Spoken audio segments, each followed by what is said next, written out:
Let's talk about something that can make your dashboards interactive and powerful. That is parameters. If you have ever wanted users to control your data and explore different scenarios, this is exactly what you need. In this video, I'll explain parameters in the simplest way possible. So, what's exactly is a parameter? A parameter is basically a variable that a user can control. It allows users to ask what if questions, like what if sales increase by 10%, what if temperature changes, and the dashboard updates instantly. So instead of static reports, you get dynamic analysis. In Power BI, there are two main types of parameters: numeric parameters and field parameters. Numeric parameters work with numbers and ranges, while field parameters allows user to switch between columns and measures.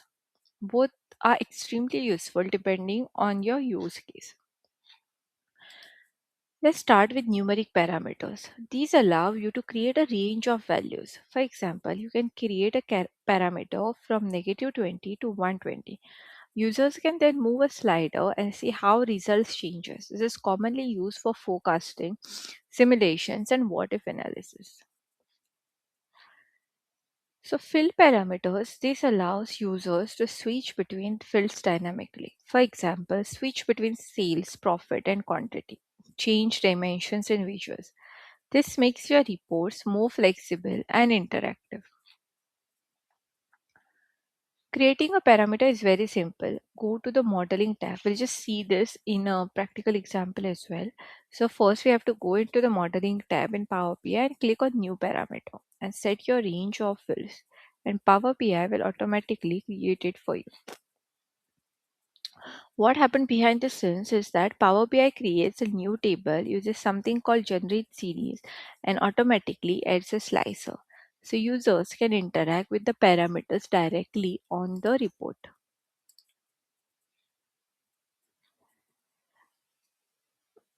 Connecting the parameters, just creating a parameter is not enough. You need to connect it to your visuals or your text measures. Only then will it actually affect your data. So let's understand from a real example. Imagine a temperature parameter. You create a range and allow users to adjust it. As they move the slider, the visuals update. Insights changes dynamically, and this is what makes dashboards powerful. But we have like a common issues, like people create the parameters but nothing changes. This is because the parameter is not connected to any calculation. So always remember, parameter plus the text logic is the actual result. To understand these parameters, like parameters add the flexibility, they give control to users and make dashboards interactive. So in the modeling ribbon, let's choose to add maybe like a new numeric range to a Power BI model. Okay. So here into modeling,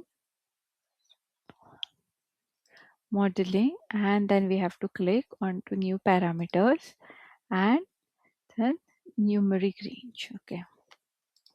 Numeric range.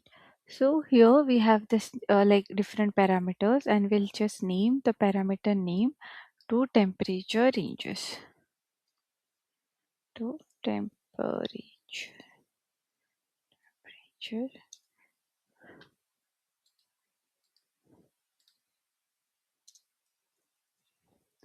Temperature ranges, and we'll set it equal to like -20 and maximum 12.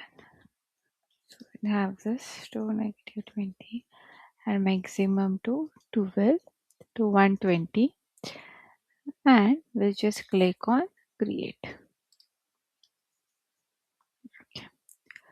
So by default it adds the slicer to the report page unless it specifies it otherwise. Okay, so now we have the slicer here.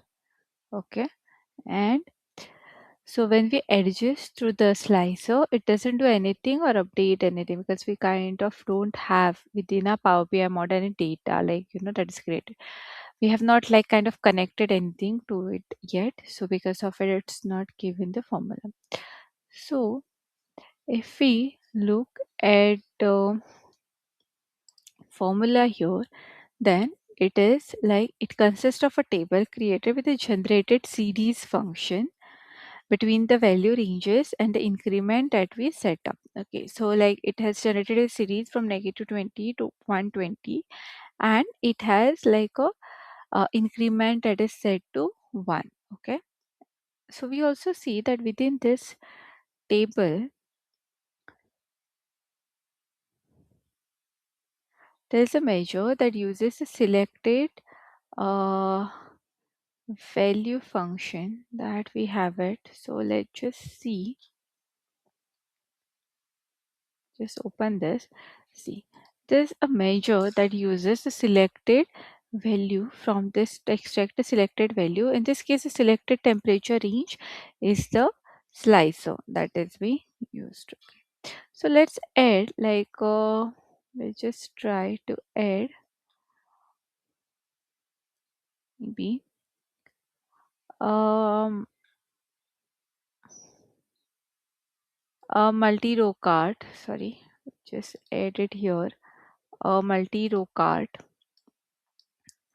okay, to our page, and with the new slicer in it. Look, we just add like a new slicer here.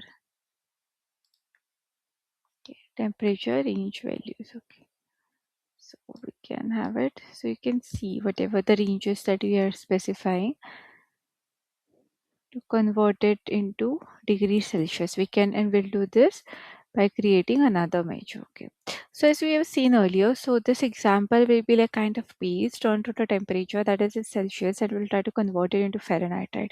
So this is the practical example that we'll be seeing here.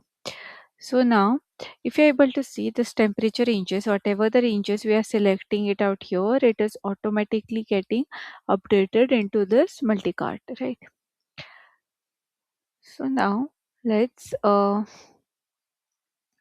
try to create the new measure here. Like into this calculations, we already have this calculations temperature C into Fahrenheit, and this is for the average temperature.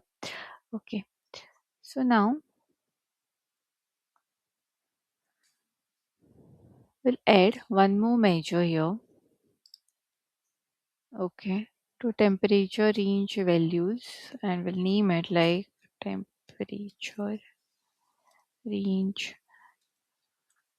values Celsius is equal to temperature ranges temperature value minus the 32 divided by 1.8. Okay, and we'll click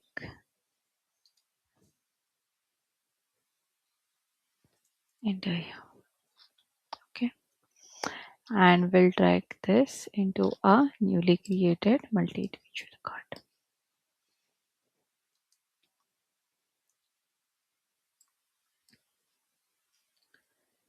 So if this have it at 80, you can see the temperature. We can also see the calculations. Okay, how much is the range values into the Celsius. So this way we can like change and understand this. Okay,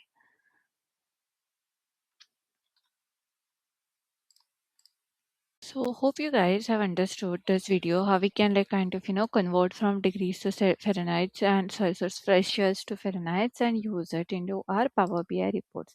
Thanks for watching this video.